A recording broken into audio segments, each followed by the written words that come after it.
చెల్ల నోట్లతో అంతా కూడా మెజార్టీ రాలే వీళ్ళకు. దాని పెద్ద ఏం చెప్తున్నారు వీళ్ళ. ఇక్కడ ఈ ఎన్నికలను మీరు గ్రౌండ్లో చూశారు కదా, ఇక్కడ ఏమైనా మిస్టేక్? ఇది 42 నియోజకవర్గాలకు సంబంధించినటువంటి ఒక గ్రాడ్యుయేట్ ఓటరు. ఇదే మొత్తం కొలమానం కాదు. క్షేత్రస్థాయిలో ప్రజలు ఒక్కొక్క నియోజకవర్గంలో 2 ఓట్లు కూడా 2000 ఓట్లు కూడా లేవు గ్రాడ్యుయేట్.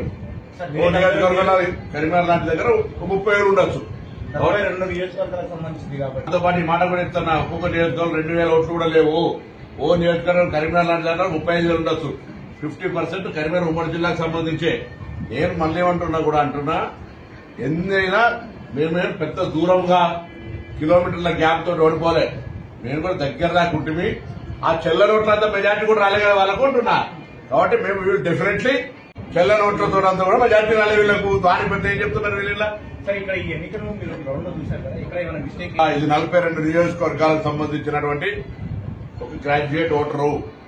ఇదే మొత్తం కొలమానం కాదు. క్షేత్రస్థాయిలో ప్రజలు ఒక్కొక్క నియోజకవర్గంలో 2 ఓట్లు కూడా 2000 ఓట్లు కూడా లేవు గ్రాడ్యుయేట్. ఓ నియోజకవర్గంలో కరీంనగర్ లాంటి దగ్గర 30,000 ఉండొచ్చు. 2 నియోజకవర్గాలకు సంబంధించింది కాబట్టి దాంతో పాటు ఈ మాట కూడా ఇస్తున్నా. ఒక్కొక్క నియోజకవర్గంలో 2000 ఓట్లు కూడా లేవు. ఓ నియోజకవర్గం కరీంనగర్ లాంటి దగ్గర 35,000 ఉండొచ్చు. 50% కరీంనగర్ ఉమ్మడి జిల్లాకు సంబంధించే. నేను మళ్ళీ ఏమంటున్నా కూడా అంటున్నా, ఎన్నైనా మేమేం పెద్ద దూరంగా కిలోమీటర్ల గ్యాప్ తోటి ఓడిపోలే. మేము కూడా దగ్గర దాకుంటే ఆ చెల్ల నోట్లంతా మెజార్టీ కూడా రాలే కదా వాళ్ళకు అంటున్నా. కాబట్టి మేము డెఫినెట్లీ